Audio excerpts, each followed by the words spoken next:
What is going on, investors? Hopefully you guys are doing well out there. That is right. It is Friday, and that means it's time for the FAANG Stock Recap Show. We're here on the Investor Channel every Friday. We recap all the major news of the week and the technicals from all the major FAANG stocks, plus Microsoft and Tesla. And it was a gigantic week this week for FAANG as we kick things off like we always do with Facebook, which started the week at $294 per share. Is that right?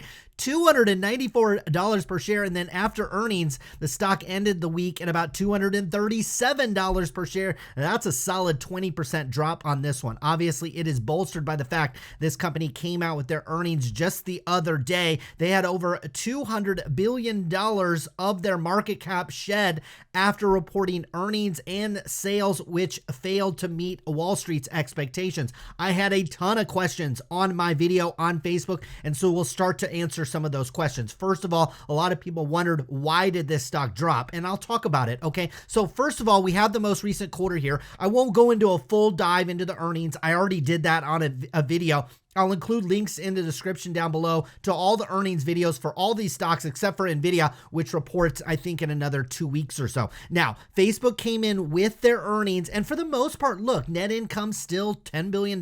Free cash flow was really good over at Facebook, but we declined on our income year over year with Facebook. You can't do that when you're a mega cap stock. Now, we also saw that earnings came in, or excuse me, revenue came in at 20% year over year revenue growth, and people say, hey, that might be that's pretty good. But no, we saw Google, they were in the low 30s. We saw Snapchat, they were in the 50% range in terms of their earnings growth. We saw Pinterest, they grew right at 20% as well. And so additionally with Facebook, we saw that the upcoming quarter, they were guiding to just 3 to 11% year over year growth. And I think there's investors out there that are my age or older and start thinking about eBay.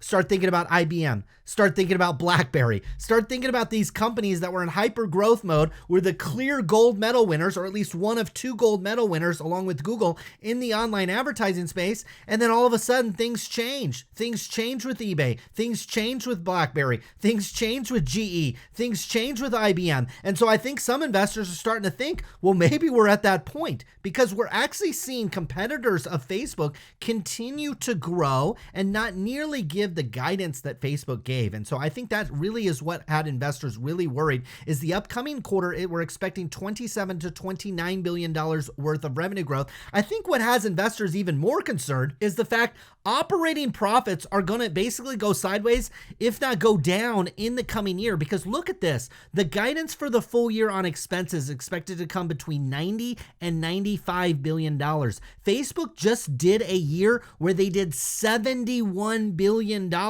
worth of costs for the full year. That means we're going to bolt on likely over $20 billion of costs. So over $5 billion worth of cost over each quarter in the subsequent years, and we're barely going to grow our revenues. That is going to really impact profitability over at Facebook. And so all of a sudden, investors which had growth targets and profit targets in place for Facebook have to rein those in for the next 12 months. The fact that our profits are likely not going to go anywhere with Facebook for the next 12 months. And in fact, they might go in the wrong directions. And this is if all things go well for Facebook. Okay, they're guiding to 3% year over year revenue growth. Obviously, with iOS changes and a lot of other changes that might be in place, look, this company might even miss those expectations. And so investors are starting to hedge their risk. The other thing is Facebook was way up here before they reported their earnings. We weren't that far from the all-time highs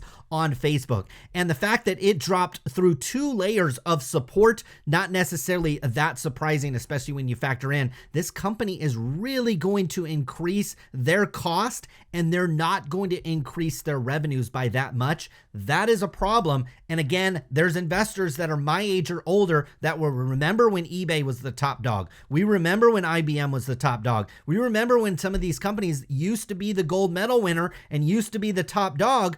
Well, now they're not. Now, we're not going to call that right now on one earnings report, on one set of guidance. We're going to let Facebook prove that to us over the next coming quarters and really the next, I would say, 18 to 24 months. But I'll be the first here on the channel to tell you, look, they're a gold medal winner, but now they have contenders, not for their revenues, not for their profits, not for their user base, but in terms of their stock performance, this company could lag behind. We'll talk about this from a technical perspective as we move to that segment of the show. You might be wondering, can you buy the dip? Will I buy the dip? I'll show you the very specific things you need to look for with Facebook. Also, some of you might be wondering, should I sell this thing? Look at this thing. It's absolutely collapsed. Well, I'll show you the levels where I'm looking at to where if we see continued weakness in Facebook stock, I'll definitely I have 14 shares of Facebook, so it's not a huge portion of my wealth. But look, I will definitely unload at least a portion of those shares if it reaches certain targets.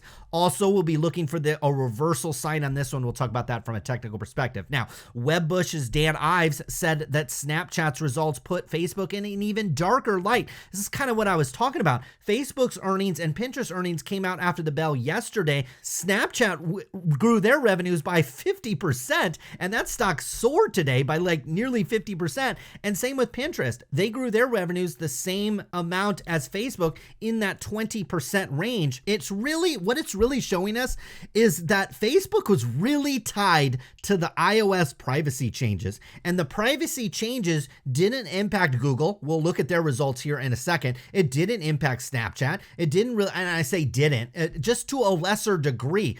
The fact that Facebook isn't able to track your every move on an iPhone is really hurting this company. And I guarantee you there's people over in Cupertino that work for Apple that are just having a belly laugh right now. They don't care one bit about Facebook, okay? Do they care about Google? Yeah, because Google pays Apple billions and billions of dollars to be the default search engine on iOS apps. Facebook doesn't pay Apple nothing. Okay, especially when compared to Google. So Facebook is not going to get into the good graces of Apple. It's just not going to happen. And we're going to have to see Apple either pivot their business to this metaverse and convince investors that's a good idea. And we're going to have to wait 5, 6, 7 years to see if that actually materializes, or they're going to have to pivot their advertising model. It also shows us too, Facebook's moat around their business. We thought, oh, they have all these users. They have all this data on these users. They can advertise against it. Well, look, it's not doing this company as much a good as we would have expected, okay? Because if having all that data meant a ton of money for Facebook, well, their earnings wouldn't have been impacted as much and their revenue wouldn't have been impacted as much by the iOS changes we've seen over at Apple. Right now, Facebook is on watch, and we'll look at it from a technical perspective here in a moment. Let's move things on to Apple. Started the week at 163, ended up nicely at 173. Apple is to unveil the new iPhone SE on an iPad Air in early March. This event is scheduled to, and this is all rumored, okay? This event is scheduled to be on March 8th, which is roughly in line with previous event that Apple has had at this time. The iPhone SE will get 5G capabilities. It's essentially a lower cost version of the Apple iPhone. It's meant to kind of catch users that don't necessarily want to pay $1,100 or $1,200 or $1,400 or whatever an iPhone tends to cost these days. It gets you into their ecosystem for a much lower price. Doesn't have quite all the bells and whistles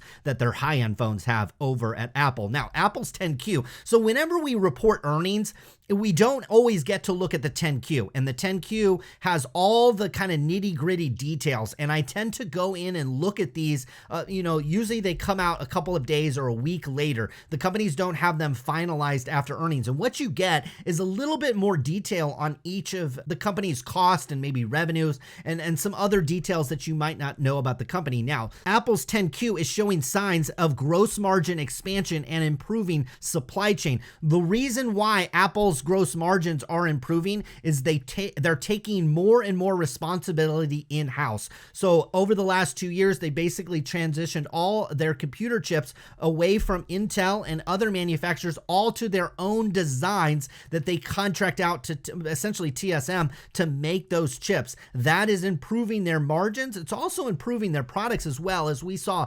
MacBooks and Macintosh computers, actually the amount that segment of the business grew actually exceeded kind of the industry. And so they're obviously getting not only a competitive advantage with bringing this stuff in-house, but they're also being able to get higher gross margins on these products as well. We will see this continue for Apple. Anybody that doesn't believe they'll start designing their own modems, designing all the parts inside, and then usually likely getting contract manufacturers to make those for them, well, it's going to continue over at Apple. Moving on to Amazon, which also reported earnings. This stock started the week at 2,790, ended the week at 3,150, and I had a ton of comments on my Amazon video wondering, well, look, Amazon's earnings were an absolute complete disaster. We'll get into them here in a second, but their stock actually soared, okay? Unlike Facebook, this stock actually soared, but the biggest difference is Amazon was actually below an area of support, really below an area of resistance,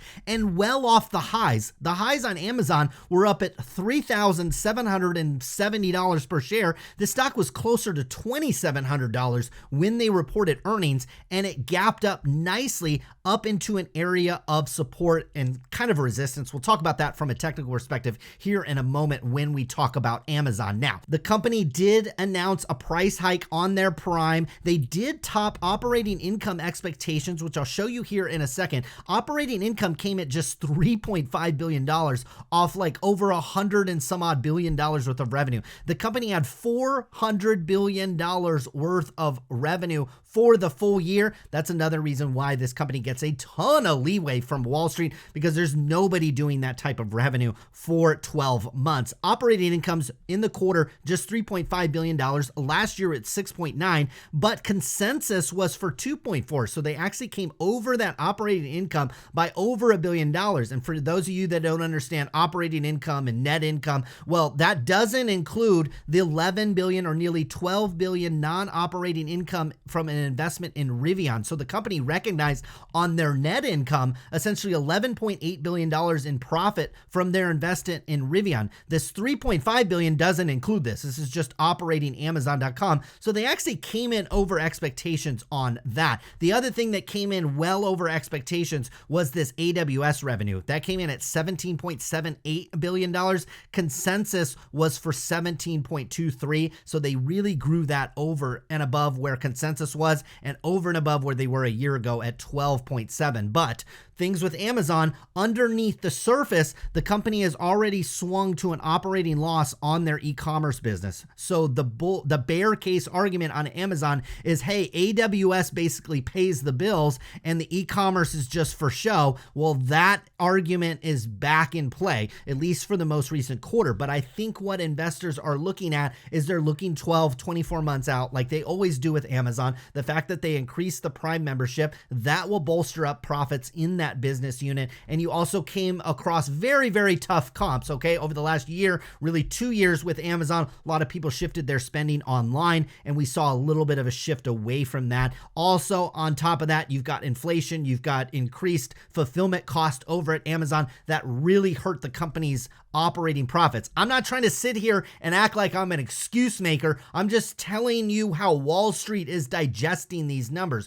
because a lot of people looked at these numbers and were like, these are pretty bad. And then they looked at guidance, low single-digit revenue growth, not a lot of profitability coming out of Amazon for the next quarter and likely the next year. But I'm telling you how Wall Street is analyzing this company. I've analyzed this company for a decade, okay? And so look, that's what people are looking for. They're comfortable with the fact that they're losing money internationally on Amazon.com, and same here domestically, but they love this AWS business. The fact that it had operating income of $5.2 billion and over $18.5 billion for the full year. That is going to help keep this stock propped up in the shorter term. Moving on to NVIDIA, started the week at $216. Is this right? Ended the week at $242. We'll talk about this from a technical perspective. NVIDIA is actually an interesting, a lot of these stocks, but NVIDIA in particular, interesting place technically. We'll talk about that. Now, Advanced Micro Devices, or AMD, surged after they reported earnings. The stock surged, I think, 8% and got as high as 10 or 12%. End of the week pretty nicely. End of the week at about $124 per share. I'm speaking of AMD. That was up 4%. That helped to buoy up NVIDIA as investors see that Intel had pretty mediocre results. They had mediocre growth. In fact, the company didn't really grow. And if you take out the Mobileye business unit over at Intel, you're actually seeing a contraction over at that company in terms of earnings and their profits. You also saw gross margins compress there. We saw the opposite over at AMD. We also saw the opposite at Qualcomm, which also reported this week. And so investors are connecting the dots and saying, well, AMD and Qualcomm are a lot more like NVIDIA than Intel. And so we're guessing that NVIDIA's earnings are likely probably going to be very strong. We'll see if the stock kind of prices that in. Okay, again, we're a few weeks away until we hear actual earnings from NVIDIA. It could be the stock kind of runs up into earnings and they'll really have to knock it out of the park to really blow away investors. Moving on to Google, also reported earnings this week.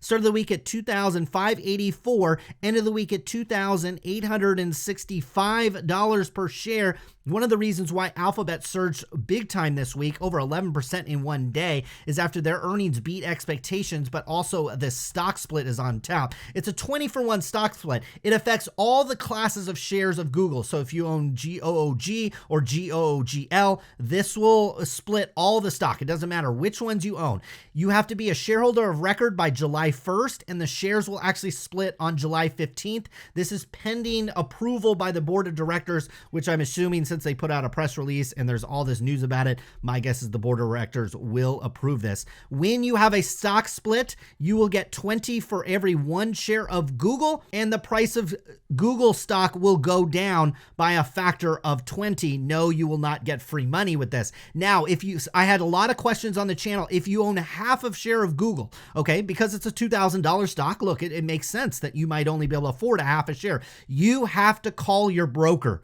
Okay, call Charles Schwab, call E-Trade. I wouldn't do it this week. I wouldn't do it next week. As we get closer to July, you need to call them, because not all brokers are going to split a half of share 20 ways. They're just going to cash you out, okay? And so you need to think about that. If you have 2.5 shares of Google, if you have 2.8 shares, if you have any fractional shares of Google, you need to call your broker. This is why we recommend here on the channel, go with a Charles Schwab, go with an E-Trade, go with a Fidelity, go with the big boys, okay? Try to call Robinhood and you're going to get a ringtone. Try to call any of these apps that are free. They have terrible customer support, and in fact, they probably won't even know the answer to your question. But I guarantee if you call Schwab, again, not necessarily this week, give it some time, give it a couple of weeks, another month or so, and then call them and ask them, if I have 2.5 shares of Google, are you going to 20-to-1 split me on the 2.5, or only 20-to-1 to split me on the 2 shares and then cash you out of the 5? Because when Apple did their split, I got cashed out of my fractional shares because the company pays a dividend and I reinvested it.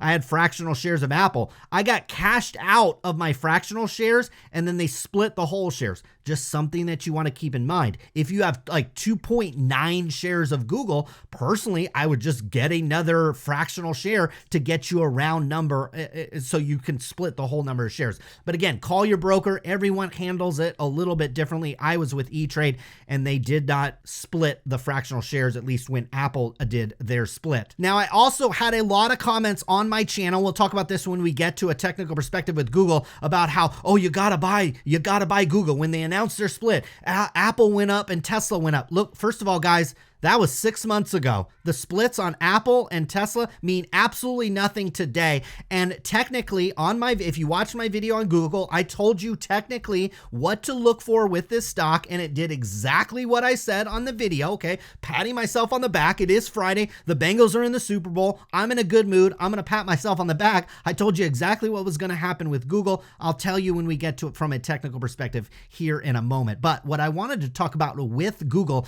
is these operating segments over at Google were absolutely fantastic. Okay, we saw 30% revenue growth over at Google on that top line. The profit was absolutely fantastic. We saw none of the issues that we saw with Facebook mingle over to Google. I tell you what, I kind of want to sell my Facebook shares and pile into Google because it's clear. It is absolutely stone cold clear. If it wasn't already, now it is absolutely clear who the gold medal winner is and who the silver medal is.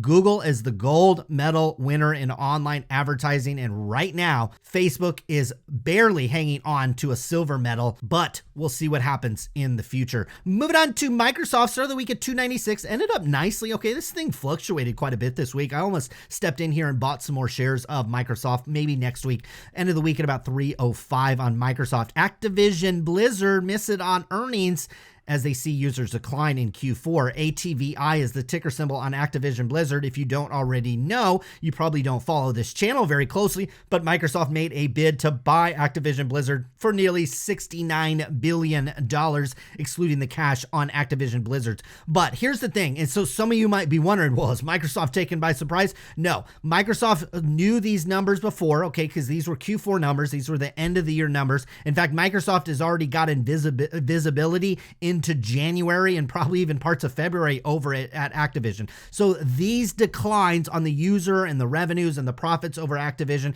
this was all based on Microsoft's already due diligence, and they already knew the valuation of this company based on this. And so Microsoft knew these numbers already, and so we won't assume that these took Microsoft by surprise. Now, unfortunately, the FTC is going to handle and review Microsoft's deal with Activision Blizzard. If you've been following this channel any length of time, you know the FTC is under Alina Khan, who is very, very critical of big tech. She certainly has blocked, it looks like she's blocked the NVIDIA ARM deal. She's blocked other deals as well. We'll see if she steps in on this one. Now, they didn't block, I don't appear they blocked the Nuance Communication and Microsoft deal. They didn't block the Xilinx and AMD deal, at least initially. They're reviewing it again, apparently. But this is going to go through the FTC. Lena Khan was on CNBC saying, hey, I only got 1,000 employees. I barely got, I've got like 30% of the workforce that the FTC had 30 years ago. And I made the point on a show a few weeks ago, not a few years ago, but the same thing holds true. If the government was really serious about cracking down on these corporations, which donate billions and billions of dollars to their campaigns and quite frankly help a lot of them get elected, they would stock up the FTC with a bigger budget and more employees. They don't care. Lena Khan is on her own. She will probably put up a fight here, and it'll be interesting to see their argument why Microsoft cannot buy Activision Blizzard. Obviously, Microsoft is the maker of Microsoft Xbox and has a deep embedded in the video game segment. But when you look at video games, it's such a big market that I know Activision and Microsoft combined, it makes a very, very formidable competitor, but it could be that we just see concessions. The fact that Activision Blizzard's games cannot be exclusive to the Xbox, okay? They can develop games,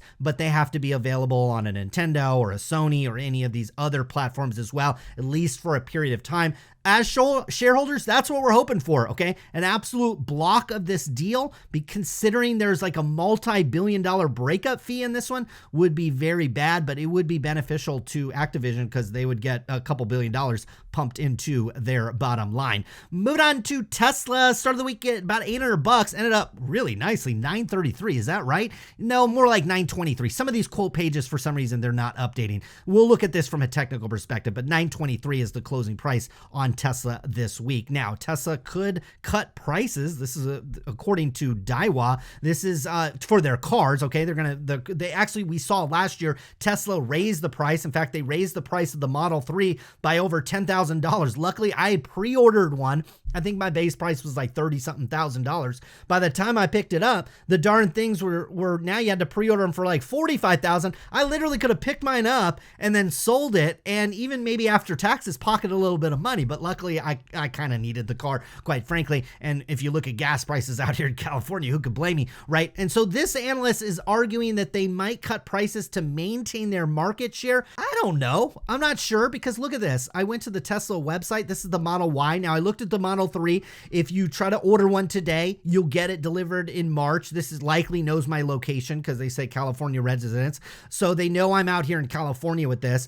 Model 3s I could get in March. So if I ordered one today, I could get it by next month. Well, look at this in Model Ys. If I wanted a Model Y, I'd have to wait till August of 2022. So I don't necessarily think they're going to be raising prices on this one, although you have that Texas manufacturing facility that is opening up sometime this month, sometime next month, likely going to start deliveries here soon. They're primarily going to be delivering these Model Ys out of there. And so we could see supply start outstrip demand, maybe to a certain degree. And it could be that Tesla cuts prices. Look, Tesla has raised prices. They've cut prices. I don't necessarily think that's going to be a good or bad thing for Tesla. Now let's move to the technical segment of the show. Start things off with Facebook. This is where you grab your popcorn, okay? Look, and we stripped off so much market cap, okay? We got a $645 billion market cap. We'll probably do some other videos and some other thoughts on Facebook. We'll let the valuation start to shake out. We'll start thinking about it broadly. But whenever you see a big drop like this, if you didn't have a stop loss or a limit order in place,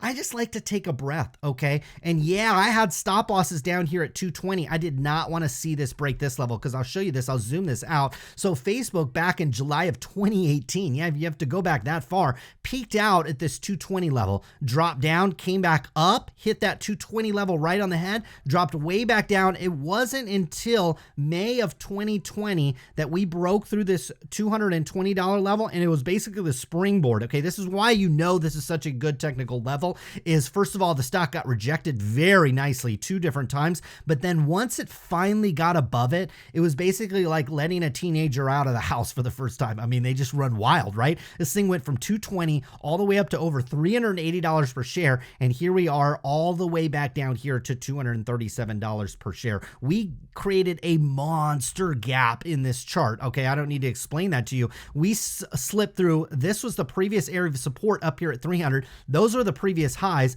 Well, now that's heavy resistance, okay? And you've got some sideways chop here. So this stock right now is between 2 areas of support and resistance. Support down here at 220. I would absolutely set a stop loss somewhere under 220. You would not want to see this stock get under 220 because it is look out below, likely under $200 per share on this one. Although when you get that low, man, there'll be calls that the valuation, the market cap, everything with Facebook just really makes a ton of sense, right? Okay. Also, this company has a lot of fuel left in their buyback as well. They bought back a ton of shares at this higher price, but they still got a little bit more money on there. Look at this big old volume bar. So a lot of people piled into this stock, obviously piled. Whenever you see volume, it's buyers and sellers, but you had a lot of volume on this stock today. And so I would expect the stock actually, quite frankly, to base out somewhere in here between 220 and about where the stock is right now at 230. Am I buying the dip on this one? Some of you might be wondering that. No. I'm going to wait till it gets above this area right here. And why am I going to wait? Okay. Let the market, let the chart make the decision. This isn't sports betting. This isn't gambling. Let the market make the decision. I have so many people make the comments on my channel. Oh, I'm going to do this. I think it's going to happen. I think this, it's almost like you're talking to a sports bettor. No, just wait. Just wait till you have confirmation. You get above 245, 250 on this one. Look at all this airspace, guys. Oh my God, there's this massive gap that will want to be filled if this stock reverses trend, gets momentum. Will it snap all the way back up here to $289 per share or all the way back up to our resistance at 300? No, there's plenty of stops on here, 260, 270, 280.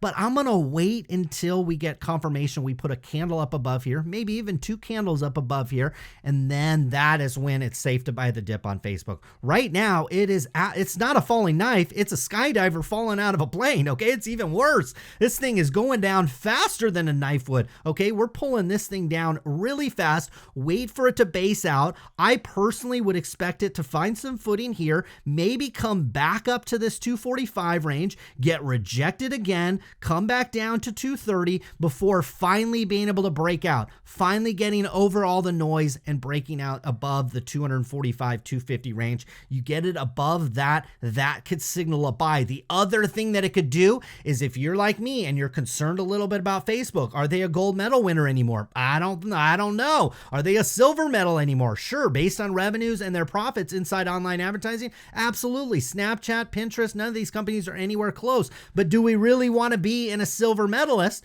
when we could maybe take that money and go pile it into Google? Questions I'll probably be thinking about, thoughts I'll be thinking about. So if it gets above 250, this is your area to sell up here, okay? Wouldn't necessarily want to sell down in here. Again, if I get stopped out at 220, so be it. I think my cost basis I looked on Facebook was 157, so I'm still up big time on these shares. Even if I get stopped out at 220, still a great investment over the time period that I held it. But as we get above, if I'm assuming we'll rebound on this one, we'll move back up. The valuation just makes too much sense, and the market cap and the cash flows from a $600 billion company perspective. I mean, this is now almost the same size or maybe even smaller than NVIDIA now, okay? And this is a company with way more revenues, way more profits, way more positive cash flow. So yeah, I like this company down at these valuations. I might even add to it up here, but then trailing stop it up here. I'd like to get out of this one towards the top of this range, because you bet you when you get back up to $300 on Facebook, you should meet some very, very steep resistance, okay?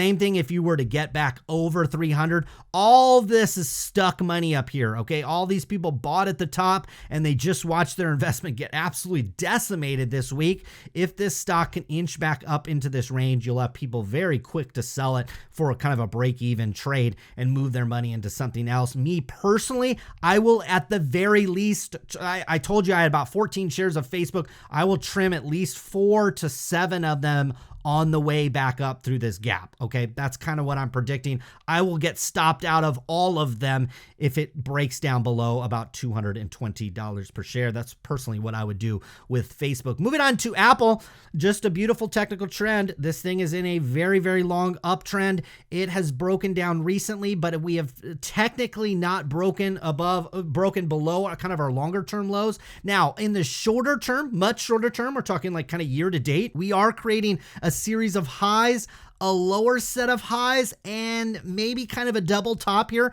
and we're starting to pull back. But I would not be concerned about Apple at all, even if it pulls all the way back to this trend line, which right now, if it happens in the shorter term, is closer to 160, maybe a little higher, 162, depending on how long it takes to get there. I would not be concerned. Really, you would not want to see this stock break below this green line right here at about 157. You don't break through that, and you're still creating on the longer term higher sets of lows. The stock is still in an uptrend. I would not be worried about Apple, would not be concerned at all. Now, Amazon, completely different technical perspective. In fact, it's almost like Facebook flipped on its head. This stock was trading down here. This is what a lot of people didn't understand. They saw Facebook earnings and that stock got decimated. They saw Amazon earnings and this stock just soared, and they say, hey, it doesn't make a lot of sense. From a technical perspective, it kind of did. Okay, the stock was actually below an area of support, which we've had marked out on this show going back to July of 2020, not 2021,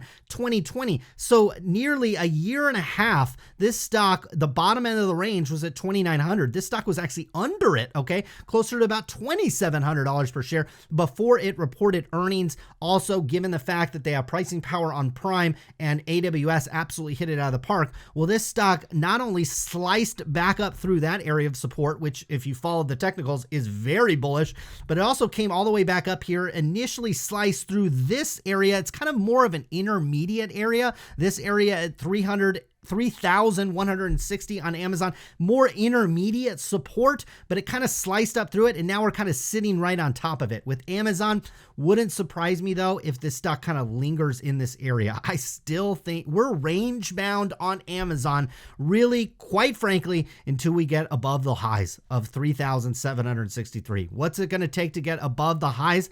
Gonna have to take strength in AWS, continued strength in AWS, but also Amazon.com, and maybe some profits starting to flow down through the balance sheet over at Amazon. A stock split, quite frankly, is not going to do it. I hear the cheers for stock split on Amazon every day in my comments. That is not going to shoot the stock up through these highs. We're still way too far away from it, and you just have a lot of people that would step in and sell this stock as it got back to the highs. I'll show you evidence of that when we get to Google. Amazon's, quite frankly, range bound in the shorter term until it proved that it's not. Now, moving on to NVIDIA, which which we talked about has now a market cap very similar to Facebook, which either means Facebook is wildly undervalued or NVIDIA might keep coming down. And here's some reasons why I think NVIDIA is in an interesting spot technically. Now, this stock does report their earnings on February 16th, so we still got about 12 days to go. But look at the shorter term, okay? Longer term, this stock is still locked in a pretty nice uptrend, okay? We're creating lows, higher lows all along here, kind of higher lows, another higher set of lows. It didn't breach the 198 level. So technically, yes, we're still in an uptrend. Shorter term, though, we're in a very, very steep downtrend, okay? High, lower set of highs, lower set of highs. This week, another lower set of highs with NVIDIA's. Now, if you believe that this uptrend will hold, this is actually not that bad of a spot to acquire NVIDIA shares. In fact, if you come back down to this green line at about $229 per share, that should act as a level of support. In fact, you saw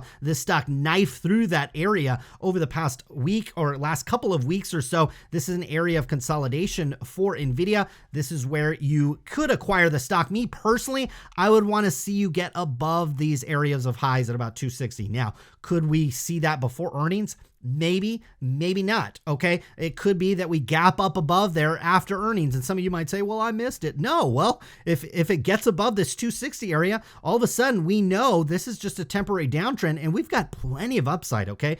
From 260, this thing could rally all the way back up to 340. You get above 340, you get all the way up to 360. That's a fantastic trade. But we have to remember the market cap on this one is now basically equal to Facebook within a couple, tens of billions of dollars. Okay.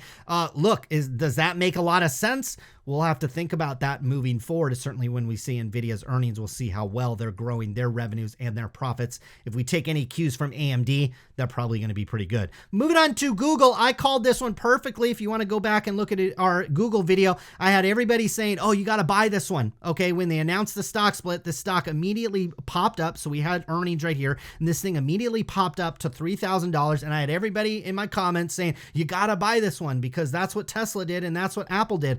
And I said, no, this stock has to get above $3,000. Not only get above it, because we see here, if you want to really zoom in at this $3,000 level, we peaked our head above it, but we did not close above 3,000. Okay. You need to put this candle above it and actually close at 3,050, 3,025, 3,060. You need to put a green candle up above 3,000. Otherwise, it is still resistance. And I said on our video, my guess, the high probability is we were going to come up to 3,000 with Google. And I'm looking at the GOOGL ticker, which we always do here on the channel. It's just what I prefer. It doesn't matter what you invest in. You make that decision for yourself. But I said we were going to hit 3,000 and pull back. And in fact, my guess is we were going to pull back to this $2,700 range down here, $2,750, because this is kind of an intermediate area of support. We have not hit it yet. We're sitting at about 2,865 on this one, but this is where Google is. It is in a trading range. The low end of the range is $2,500.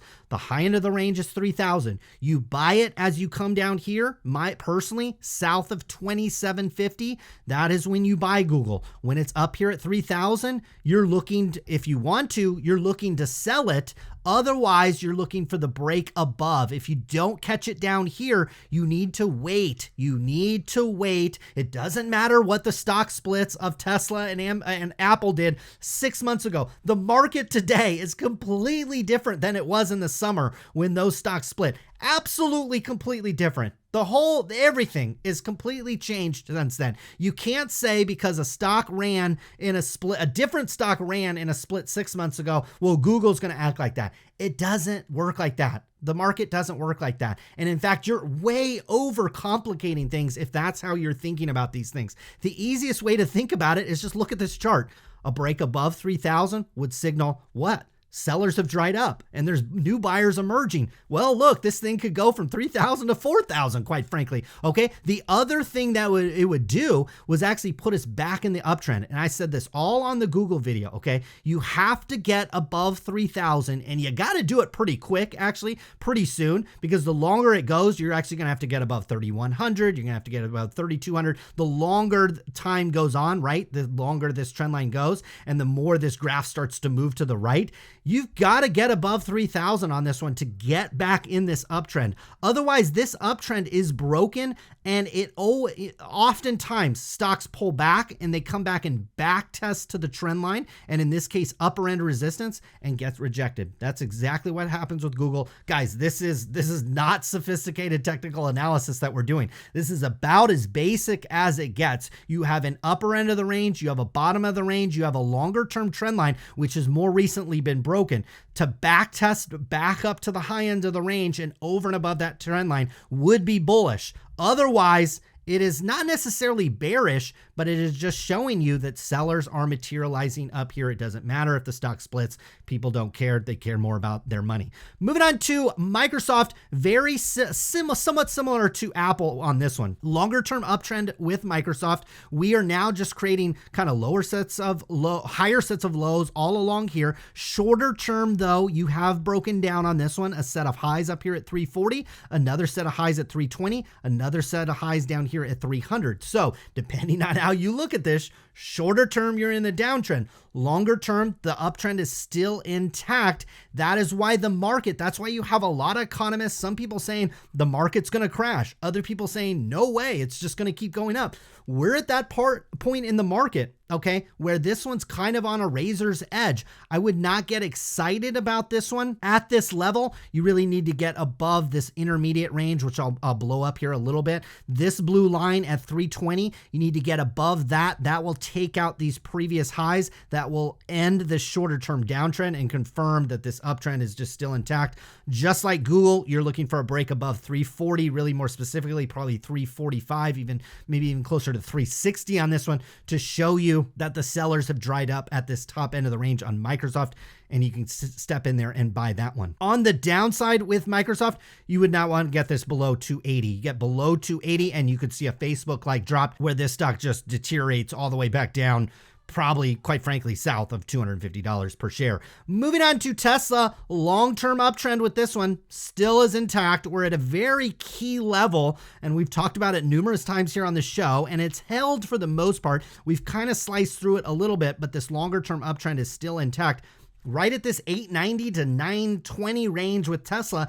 If you like this long-term uptrend, if you like this area of support, this is a place to buy Tesla. The buyers have stepped in. We're not seeing it a ton on the volume here, but buyers are defending this area. If you do break this level, you can come south of $800 on Tesla. In fact, intraday, it has gone south of $800. If this level holds, you're going back to 12. And just like Google, you need to wait until this one gets above it to confirm that, first of all, that the sellers have dried up. Otherwise, we would absolutely expect, as Tesla walks its way back up to this highs of $1,100, $1,200 per share, we would expect it to get rejected here and come back down. You can play trailing stops. You can get out of this stock if it makes that move the other direction. Obviously, I talked about bearish. You break below that, I think you're coming back into this sideways consolidation with Tesla. The next couple of weeks, I know I keep saying that, but really, quite frankly, as we move through earnings season, the next couple of weeks will show which way these stocks tend to go. Some of them still look very, very good, like Apple and Microsoft.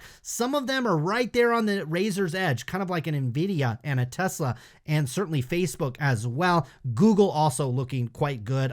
If you want to be safe with your money, set some limit orders, set some stop losses, whatever you got to do. Don't lose a ton of your principal. Me personally, I've got a fair amount of cash. I'm looking to buy the dip on these ones, but I'm waiting for the chart to tell me the right moment to do that. Don't necessarily have to rush in these types of markets. Hopefully, guys, enjoyed today's video. Enjoy your weekend. Next week, we'll be back again with the FAANG Stock Recap Show. Until then, good luck with your investments.